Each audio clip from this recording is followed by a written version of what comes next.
আসসালামু আলাইকুম এভরিওয়ান, মানবিমান গল্পের দ্বিতীয় নম্বর পার্ট। যদি আপনারা টিকটক থেকে দেখে থাকেন তাহলে অবশ্যই ফলো করে যাবেন, আর ইউটিউব থেকে দেখে থাকলে অবশ্যই সাবস্ক্রাইব করে যাবেন। তো বেশি কথা না কয়া গল্প শুরু করা যাক। এক বস্তা রাগ নিয়ে বাড়ি ফিরল ইয়ানা। থুপথাপ পা ফেলে রুমের ভিতরে চলে গেল। এখনো আদ্রকে বকেই যাচ্ছে। বাজারের ব্যাগটা রেখে সোজা রুমে চলে গেল ইয়ানা। তারপর হাত মুখ ধুয়ে মাথায় একটু পানি নিল, কারণ মাথাটা এখনো গরম আছে, ঠান্ডা করা দরকার। কত খারাপ লোক, বড় গাড়ি আছে বলে এভাবে চালাতে হবে। আল্লাহ না করুক যদি আমার কিছু হয়ে যেত তাহলে আমার মাকে কে দেখতো। ভাগ্যিস আল্লাহ ঠিক সময়ে বাঁচাই দিছে। আবার ওই যদি লোকটার সাথে দেখা হয় তবে ওনাকে বুঝিয়ে দেবো এই ইয়ানা কি জিনিস, আর ওনার সাথে আমি জরিমানা নেবো, কারণ আমার স্কুটির আয়নাটা ভেঙে গেছে। কিরে, কার সাথে কথা বলছিস আর কাকে বা এভাবে বকা দিচ্ছি? এই কথা বলে ইয়ানার মা ইয়ানার কাছে আর বলো না মা, জানো আজকে কি হয়েছে? তারপরে ইয়ানা ওর মাকে সবটা বললো। আচ্ছা তুমি বলো আম্মু, যদি আমার কিছু হয়ে যেত, আর তুমি তো জানোই আমি কত সুন্দর করে স্কুটি চালাই, তুই যে কেমন করে স্কুটি চালাস সেটা আমি ভালো করে জানি। ইয়ানার মা বললো। ইয়ানার মা আরো বলে, স্কুটি নয় যেন প্লেন চালাস। ভাগ্যিস ওই ছেলেটার কিছু হয়নি। আমি শিওর যদি আর কিছুক্ষণ থাকতো ওই ছেলেটা, তাহলে তুই ওকে গোলা ধুলাই খাওয়াতি। কি তুমি আমার আপন মা হয়ে এভাবে বলতে পারলে? মনে তো হচ্ছে ওই ছেলেটার জন্য তোমার প্রাণ কাঁদছে। যাও যাও, ওই ছেলেটাকে তোমার মেয়ের জামাই না থাক। আমার শুধু শুধু কারোর জীবন নষ্ট করার ইচ্ছা নেই। ইয়ানার মা বলে চলে যায়। আম্মু আরে আমি তো মজা করছিলাম, আমার মেয়েটা অনেক ভালো, একদম সোনা মেয়ে। আয় খেতে আয়, আমি খাইয়ে দিই। মেহেরাব তুই বরং মাহিকে বাসায় দিয়ে আয়। আসলে আমি দিয়ে আসতাম, কিন্তু আমার একটা কাজ পড়ে যাওয়ায় যেতে পারছি না, আর এই রাতের বেলায় আর মাহিকে একা ছাড়তে পারছি না। আদ্রর কথা কেন জানি মেহেরাবের বিশ্বাস হলো না। তাই ভ্রু কুচকে বলল, তোর আবার এখানে কিসের কাজ? তোর কাজ পড়লে আমি জানতাম না? সত্যি করে বল। আর আমি মাহিকে পৌঁছে দিতে পারবো না, পারলে তুই গিয়ে পৌঁছে দিয়ে আয়, নয়তো বাসায় যাওয়ার দরকার না। মেহেরাবের শেষের কথা শুনে ফেললো মাহি। আসলেও ভিতরে গেছিল রেডি হতে, আর সবার কাছ থেকে বিদায় নিয়ে খুশি মনে বাইরে আসছিল গাড়ির কাছে আসতেই মেহেরাবের কথাটা শুনতে পেল মাহি, আর মাহি চোখে পানি জমে গেল। কোন রকমে কান্না আটকিয়ে মেহেরাবদের সামনে গিয়ে বলল মাহি, আদ্র ভাই আপনার যদি সময় হয় তাহলে আমায় দিয়ে আসতে পারেন, নয়তো থাক, আপনাদের কাউকে আমায় দিয়ে আসতে হবে না। আমি একাই চলে যেতে পারবো। আসলে কারোর ইচ্ছের বিরুদ্ধে আর কাউকে দিয়ে কিছু করানো যায় না। এই বলে মাহি চলে গেল। হলো তো, ও তো চলে গেল, যা ওকে আমি কেন যাব? ও তো তোর হবু বউ, আর তোর হবু বউ এভাবে রাতের বেলায় একা বেরিয়ে গেল। তুই নিজে আনতে না গিয়ে একটা পর পুরুষকে যেতে বলছিস কেন? কি বললি? মাহি আমার হবু বউ, তাই তো? ওকে, ও যেহেতু আমার হবু বউ তাই ওর সব দায়িত্ব আমার। এখন আর ইচ্ছা করছে না ওকে দিয়ে আসতে, তাই আমি এখন যাব না। এই বলে আদ্র মাহি যে রাস্তায় গিয়েছে সেদিকে না গিয়ে তার উল্টো রাস্তায় চলে গেল। আরে মাহি তো এই রাস্তায় গিয়েছে, তুই অন্য রাস্তায় যাচ্ছিস কেন? তোর যখন মাহিকে নিয়ে এতই চিন্তা তাহলে তুই যা, আমাকে কেন বলছিস? আমি এখন এই রাতের হাওয়ায় ঠান্ডা হাওয়া খাবো। অনেকদিন পর দেশে আসলাম, পকেটে হাত দিয়ে হাঁটতে হাঁটতে বললো মাহি। কেননা আদ্র ঠিক জানে মেহেরাব মাহিকে বাসায় পৌঁছে দেবে, তাও সহি সালামতে। তুমি যদি স্পোর্টস প্লেয়ার হতে যাও তাহলে তোমার মন থেকে একটা জিনিস সরানো লাগবেই লাগবে। হ্যাঁ লাগবেই লাগবে, আর সেইটা হলো ভয়। তুমি যখন টুর্নামেন্ট খেলবে তখন তোমার ভয়ে হাত পা কাঁপবে, তাই তোমরা ভালো মতন টুর্নামেন্ট খেলতে পারবে না। এই ভয়টা সরানোর জন্য তোমাদের দুইটা কাজ করতে হবে, এক টিম কম্বিনেশন এবং দুই প্র্যাকটিস, প্রচুর পরিমাণে প্র্যাকটিস করতে হবে। সেই জন্য তোমাদের জন্য ওয়ার হক্স স্পোর্টস থেকে আমরা ডেইলি টুর্নামেন্ট এবং ডেইলি ব্লাস্ট টুর্নামেন্ট এবং বিগ টুর্নামেন্টের আয়োজন করেছি। তোমাদের যদি ছোট টিম থাকে তাহলে এখানে ফ্রি টুর্নামেন্ট খেলে তোমরা আস্তে আস্তে তোমাদের টিমটাকে বড় করতে পারবে, এবং তোমরা আমাদের কাছে ফ্রি এবং পেইড দুইটাই টুর্নামেন্ট পেয়ে যাবে। ফ্রি টুর্নামেন্টে আমরা প্রাইজ মানি হিসেবে রাখি, তাই তোমাদের জন্য আমরা বিকাল 3টা থেকে রাত 12টা পর্যন্ত টুর্নামেন্টের আয়োজন করেছি। তাই এখনই দেরি না করে আমাদের হোয়াটসঅ্যাপ গ্রুপের লিংক আছে, তোমরা সেখান থেকে জয়েন হতে পারো, আর যারা জয়েন হতে পারবে না তারা আমাকে নক দিও। হাঁটতে হাঁটতে প্রায় অনেক দূরে চলে আসছে মাহি। রাতের শহর, চারদিকে আলো জ্বলছে, যেন মনে হচ্ছে রাত নয়, এখনো দিন আছে। রাস্তা দিয়ে সাই সাই করে একের পর এক গাড়ি চলে যাচ্ছে। সেদিকে তাকিয়ে মাহি বলল, আচ্ছা আমি যদি এই গাড়ির নিচে চাপা পড়ে মারা যায় তাহলে কি মেহেরাব ভাই আমার জন্য নাকি বলবে যে বাঁচলাম? অবশেষে আপদ দূর হলো। মাহির ভাবনার মাঝে মেহেরাব গাড়ি নিয়ে এসে মাহির সামনে দাঁড় করায় বলল, রাস্তার দিকে তাকিয়ে কি দেখছি? যেটার কথা ভাবছি সেটা মন থেকে আর মাথা থেকে পুরোপুরি ভাবে মুছে ফেল, নয়তো মার খাবি। এইসব না ভেবে জলদি গাড়িতে ওঠ। উনি তো আমার মনের কথা সব বুঝতে পারে, তাহলে আমি ওনাকে ভালোবাসি এটা কেন বুঝতে নাকি না বুঝার ভান করে থাকে, এটা মনে মনে মাহি কথা কানে যাচ্ছে না? রাস্তার মধ্যে এসব নাটক না করে গাড়িতে ওঠ, অনেক জার্নি করে এসেছি, ভীষণ ক্লান্ত লাগছে। তোকে বাড়িতে পৌঁছে দিয়ে আমি একটা লম্বা ঘুম দেবো। তো জান, আপনাকে কে আসতে বলেছে? আমি নিজেই বাসায় চলে যেতে পারবো, কাউকে পৌঁছে দিতে হবে না। এই রাস্তার মাঝে ঝামেলা করিস না, চুপচাপ গাড়িতে উঠে বস, না হলে তোর সাথে ঝগড়া করার মুড নাই আমার। একটু ভালো করে কথা বললে কি হয়? আমি কি এতটাই খারাপ যে আমার সাথে ভালো করে কথা বলা যায় না? এই কথা বলে গাড়িতে উঠে পড়লো মাহি। একরাশ অভিমান নিয়ে মাহি গাড়িতে চড়ে বসলো। মাহি গাড়িতে বসতে মেহেরাব স্টার্ট দিল, তারপর শুধুই পিন পিন করে গাড়ি চলতে শুরু করলো। দেখতে দেখতে গাড়ি মাহিদের বাসার সামনে আসতে মেহেরাব মাহিকে নামতে বলল, কিন্তু মাহি না নেমে সামনের দিকে তাকিয়ে মাহি বলল,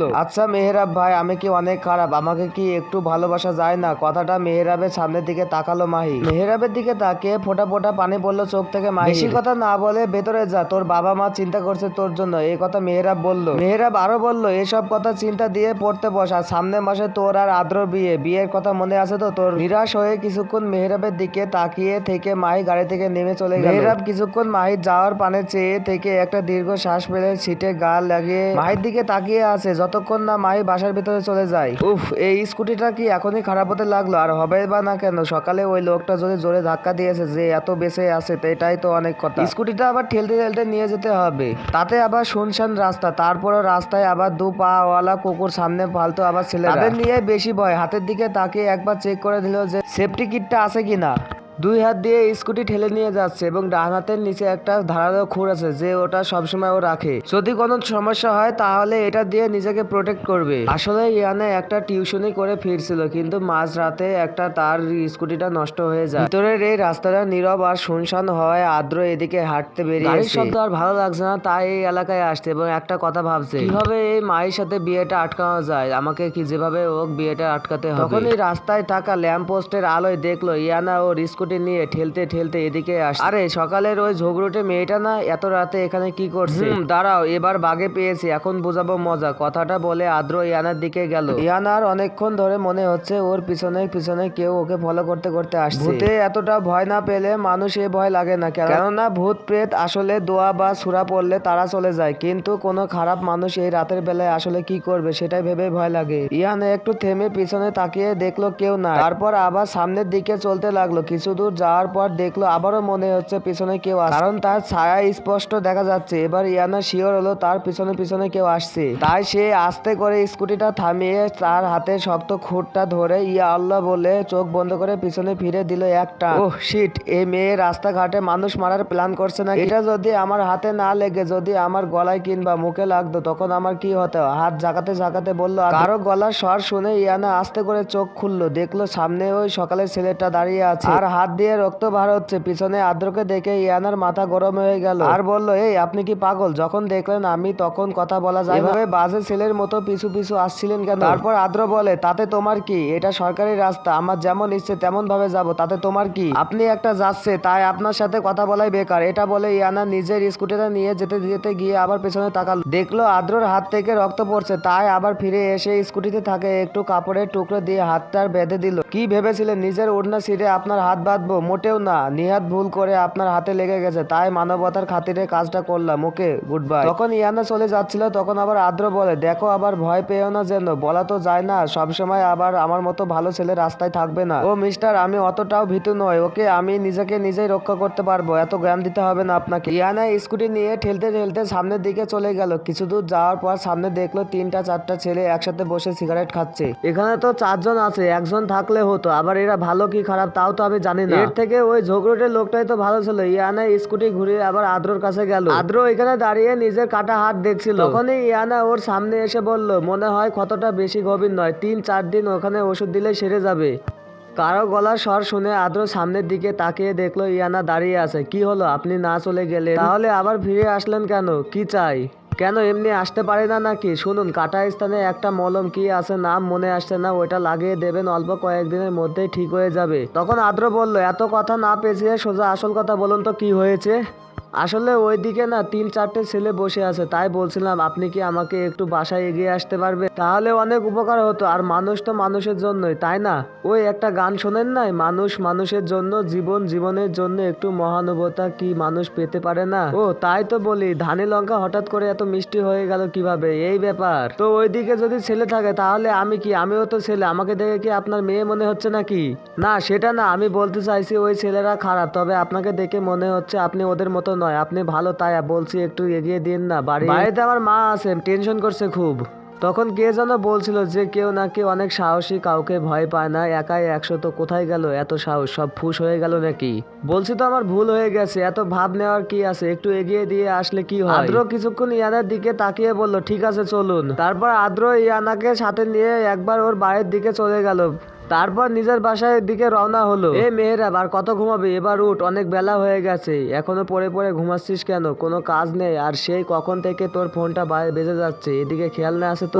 আম্মু এত সকালে ডাকছো কেন? ঘুমাতে দাও তো, ভালো লাগছে না, অনেক ঘুম পাচ্ছে। কথাটা বলে মেহেরাব আর মোরা ভেঙে আবার ঘুমিয়ে পড়লো, কিন্তু ঘুম আসার আগে ওর ফোনটা বিকট শব্দে বেজে উঠলো। একরাশ বিরক্ত নিয়ে কানে ধরলো মেহেরাব, 20 মিনিট সময় দিচ্ছি, ঠিক 20 মিনিটের মধ্যে আপনি আমার বাসার সামনে আসবেন, তারপর আমাকে ভার্সিটিতে দিয়ে আসবেন। মায়ের মাহির কণ্ঠ শুনে মেহরাব ফোনটা কান থেকে সামনে এনে দেখলো যে সত্যি মাহি ফোন দিয়েছে। ততক্ষণে মেহরাবের মা ওখান থেকে চলে গিয়েছে। সকাল সকাল ফোন দিয়ে আমার কাঁচা ঘুম নষ্ট করে কি সব ভুলভাল বকছি। একদম রাগ দেখাবেন না আমায়, বলে দিলাম। আর আমি আমার বাসার সামনে দাঁড়ায় আছি, আপনি যদি জলদি না আসলে আমি আপনার বাসায় চলে যাব। আর যদি জাদু জানতে পারে তাহলে কি হবে আপনি ভেবে দেখুন। খুব সাহস বেড়েছে তোর। আমাকে যদি এখন সত্যি আশা লাগে তখন দেখাবো মজা। আর চুপচাপ ফোনটা কেটে দে, আদ্রকে কল দে, তারপর ওকে বল তোকে ভার্সিটিতে দিয়ে আসতে। আর যদি তাও না পারিস তাহলে ওখান থেকে একটা রিক্সা নিয়ে সোজা আদ্রর বাসায় চলে যাবে। কথাগুলো ভালো করে মাথার মধ্যে ঢুকিয়ে নে। আর আমাকে ফোন দিবে না। এখন আমি ঘুমাবো, মোটেও বিরক্ত করবি না। রিক্সা তো নিবই, তবে আমি আদ্র ভাইয়াদের বাসায় যাওয়ার জন্য নয়, আপনার বাসায় আমি আসছি। ঠিক 20 মিনিটে অপেক্ষা করব, তারপর আমি আসছি। কথাগুলো বলে মাহি ফোনটা কেটে দিয়ে নিজের বুকে ফু দিল। আজকে অনেক সাহস সঞ্চয় করে কথাগুলো বলতে হয়েছে। মেহরাবকে আমি ঠিক জানি উনি আমায় নিতে আসবে। ঠিক ফোনের দিকে তাকিয়ে মেহরাব একটা দীর্ঘ শ্বাস নিয়ে রেগে ফোনটা আছাড় মেরে পায়ের কাছে ফেলে দিয়ে উঠে বসে উঠলো। এরা দুজনে আমায় পাগল করে দেবে। এদের দেখে কে বলবে যে এরা আর কয়দিন পরে বিয়ে করবে। মনে হয় আদ্র নয় মাহির বিয়ে আমার সাথেই হবে। না আমি এসব কি ভাবছি। এসব কথা যদি দাদু জানতে পারে তাহলে উনি অনেক কষ্ট পাবে। আর আমি কিছুতে দাদুকে আর কষ্ট পেতে দেব না। মাহি আর আদ্রর বিয়েটা যে কারণে হোক দিতেই হবে, কেননা এটা দাদুর ইচ্ছে। আর আমার যতই কষ্ট হোক না কেন আমার দাদুর ইচ্ছেটা পূরণ করতেই হবে। কথাগুলো ভেবে মেহরাজ ফ্রেশ হয়ে গেল মাহিকে ভার্সিটিতে দিয়ে আসার জন্য।